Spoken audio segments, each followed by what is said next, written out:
This is Deputy Capetto with the Pierce County Sheriff's Department reporting on a death investigation of 4 individuals that were located inside of a residence at the 18900 block of Eastwood Avenue here in Puyallup. Let's dig into this case and see what we can learn and what conclusions we can draw about it. The deceased individuals are 68-year-old William Vosler, his wife 66-year-old Ileen Vosler, their 33-year-old son Shane Vosler, and Shane's girlfriend 34-year-old Sue Bin Lee. William and Ileen own the Puyallup Washington home where all 4 were living prior to their deaths. We will get to the details of this case right after my overly obnoxious trigger warning. Roll the intro.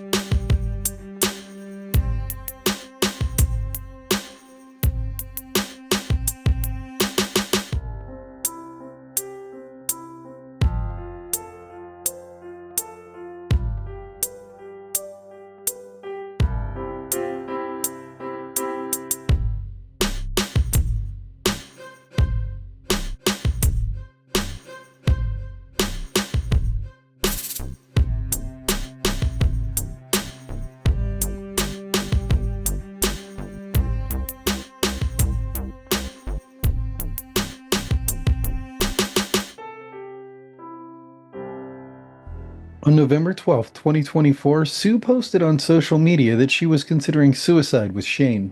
William's prized possession, his brand new Silverado, was repossessed from the driveway at some point in December. This prompted one of the couple's sons, who did not live nearby, to contact the local police and ask for a welfare check.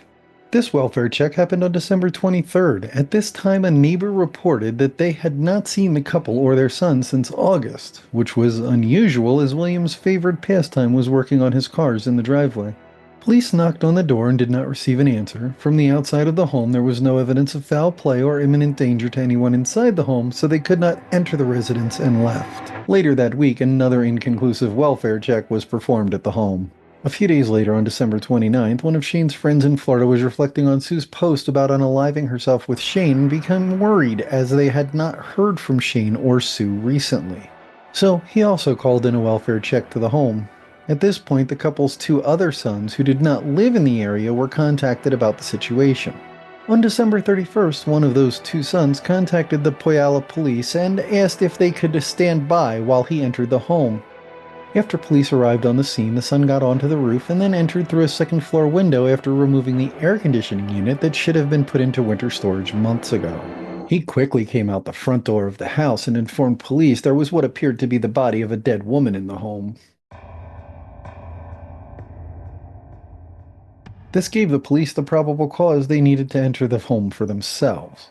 Upon entering the home, they found the body of Sue Bin Lee on the living room floor. Police stated that she was obviously dead. They also found a freezer in the kitchen leaking unknown fluids with a door propped against it. In the garage was another freezer with 2 pieces of paper taped to the front of it. Upstairs in the master bedroom, they noticed a bullet hole in the master bedroom door, which was locked. They forced entry to the room where they found Shane's body. He obviously died from a self-inflicted gunshot wound to the head. The .45 caliber handgun he used was on the floor near the toilet. Once backup arrived, a more thorough sweep of the home was performed. The 2 notes taped to the freezer were handwritten and stated, "Time of death, July 24th, 5:45 a.m." and "Time of death, July 24th, 3 p.m." There was also a note retrieved from under the front door and another from under the garage door. We do not know the contents of these notes, but one of them had "message on papers" written on the outside of it. Police described the home as very messy. There has been no public statement made about whether the electricity in the home was still on or not. Police did state that Sue was obviously deceased longer than Shane. These findings prompted police to file for a search warrant on the home. They also requested to search the blue 1992 Chevrolet Corvette in the driveway and 2 vehicles of unknown make and model in the garage. The search warrant request stated that the Corvette was packed with stuff. The search warrant was quickly granted and served later that day.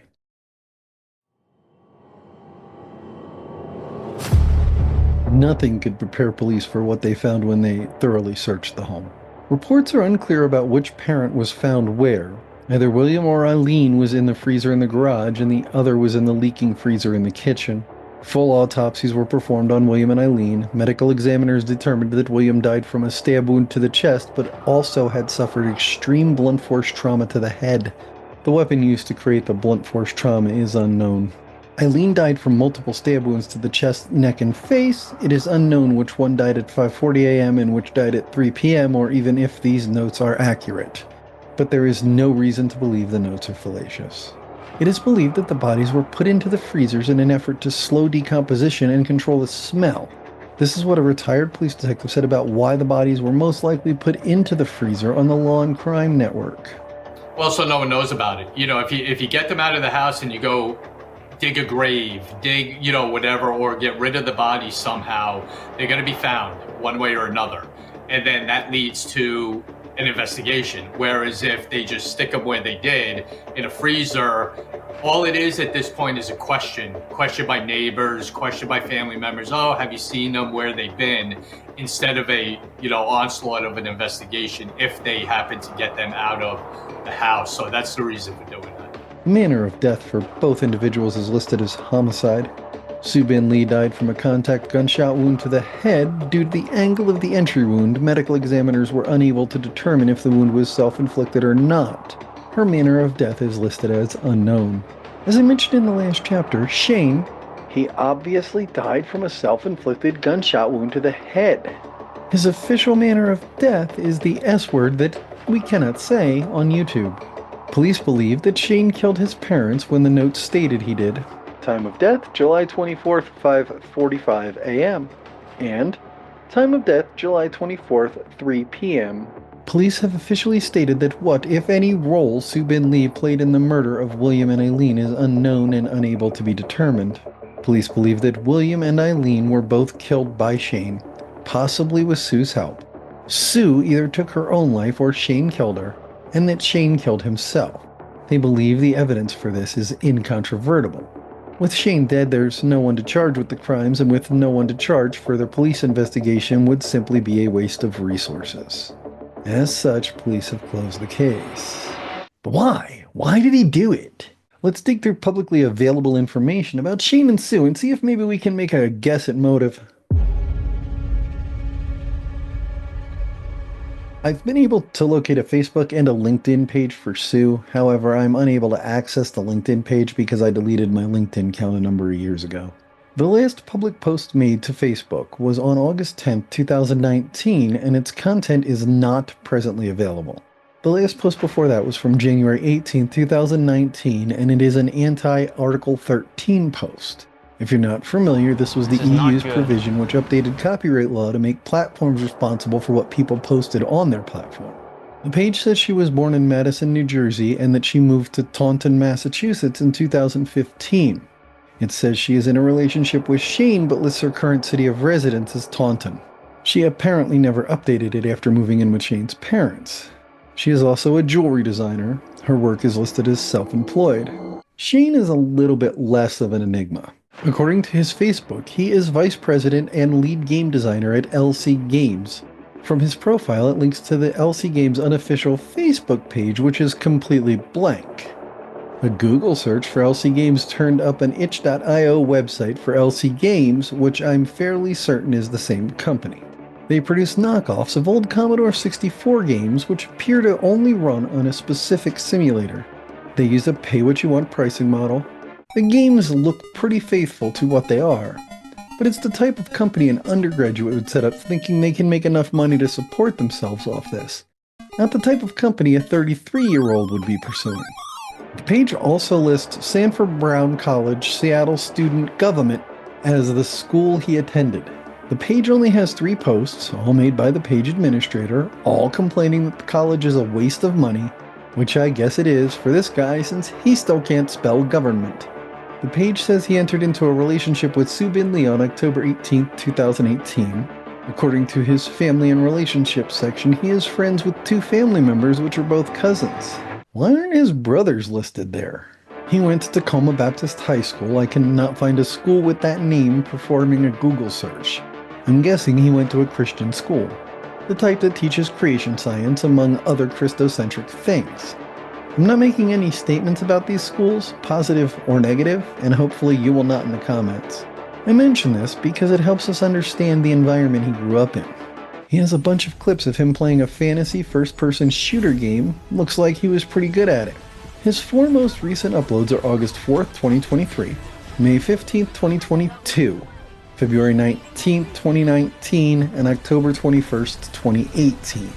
Before that, the uploads appear to have been on a pretty regular basis. I'm just wondering why he wasn't using this to promote LC games. So what I'm seeing here is that Sue and Shane were both struggling with being successful in their professional lives. I think I'm ready to guess at a motive for these crimes. I think that Shane was a dreamer who refused to admit defeat even when it was long past due. With a degree in computer gaming, he would have had to get a job very quickly upon graduation, or his skills would have become excessively outdated. With pursuing his dream of becoming a successful retro game developer, which, let's face it, is simply not a tenable business model, his skills became outdated very quickly. And him, unemployable. These old game simulators are something that people pick up for nostalgia, play for a bit, and then move on. They simply are not paying for them, and if they do, it's not going to be much. It's simply not going to produce a sustainable business model. When this reality finally began to sink into Shane, he found himself in a situation where he could not get a job with his college degree and felt like a failure. On top of this, I cannot see his parents allowing him and his girlfriend to live in the home rent-free without trying to make both of them more successful in their adult lives.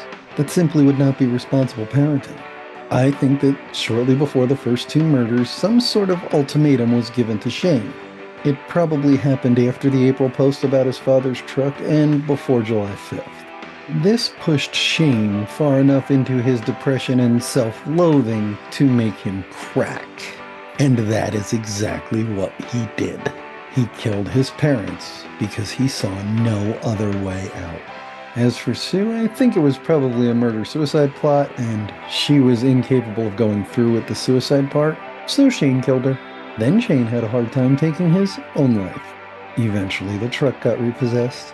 The electricity was probably also shut off because how's he going to pay the bill? At this point, I think Shane finally took his own life. What do you think? Let me know in a comment. Please consider liking the video, subscribing to the channel, and ringing the bell. As always, remember that super thanks and channel memberships are super cool. And now, I got a jam, so tag your hit.